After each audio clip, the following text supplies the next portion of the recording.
isusulong natin yung draft agreement ng Social Security. Isa yan sa mga provision.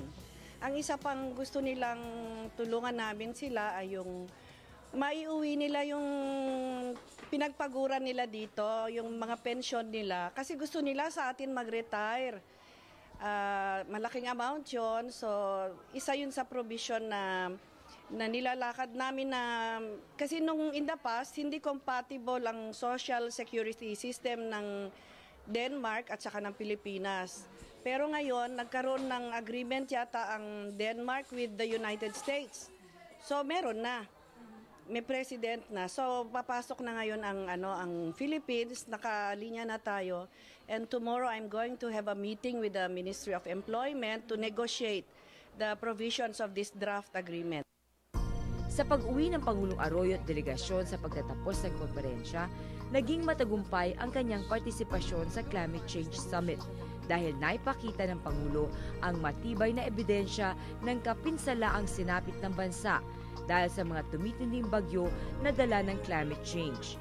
Ito ang dahilan upang pangunahan ng Pilipinas ang pandaigdigang kampanya na bawasan ng greenhouse gas emissions sa pagkomit ng bansa na bawasan ng karagdagang 20% ang regular na taunang produksyon ng carbon dioxide sa mga susunod na taon.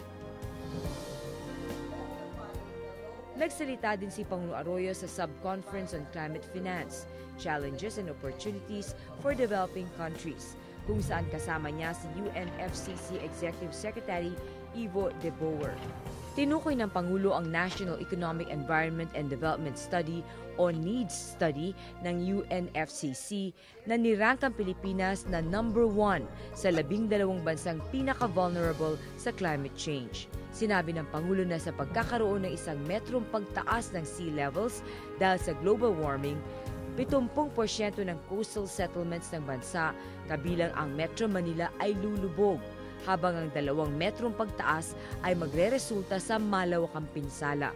Ayon pa sa Pangulo, binibigyang halaga ng pag-aaral ang pangangailangan na akuin ng mga industriyasadong bansa ang mas malaking bahagi ng gastusing kakailanganin ng mga developing countries para makaagapay sa climate change na pangunahing nilikha ng mga industriya ng maunlad na bansa.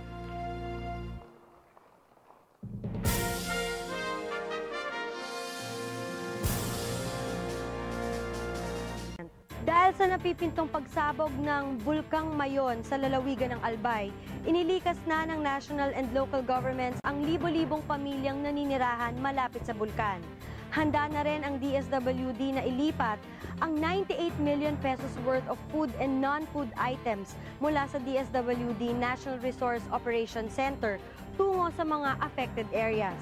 Sa ngayon ay mataas pa rin ang alert level sa Mayon Volcano at hangad namin ang kaligtasan ng mga residente doon. Para sa ikalawa naming feature, madalas ipagmalaki ni Pangulong Arroyo ang industriya ng Information and Communications Technology o ICT dahil sa progresong natamo nito sa ilalim ng kanyang panunungkulan. Malaki rin ang kontribusyon nito sa ekonomiya ng bansa tulad ng pagbibigay ng trabaho sa halos kalahating milyong katao sa business process outsourcing na kung saan kabilang ang call center. Ang Commission on Information and Communications Technology o CICT ang pangunahing ahensya ng pamahalaan na sumusuporta upang lalong palakasin ang ICT industry sa bansa. Narito ang aming tampok sa Approve.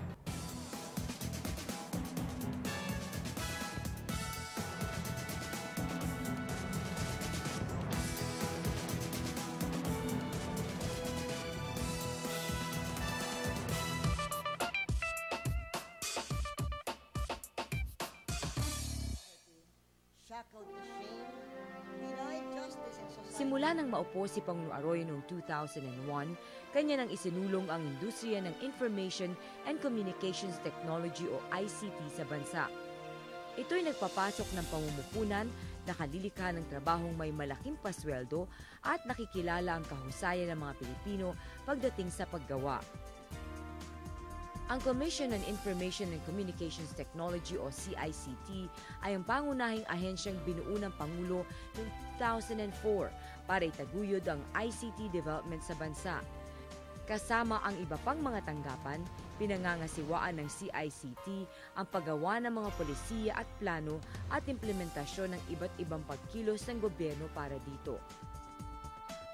Bring together the various ICT-focused agencies of the government into one body, including the National Computer Center of the Department of Science and Technology, the Telecommunications Office, and the Telecommunications Units of the DOTC,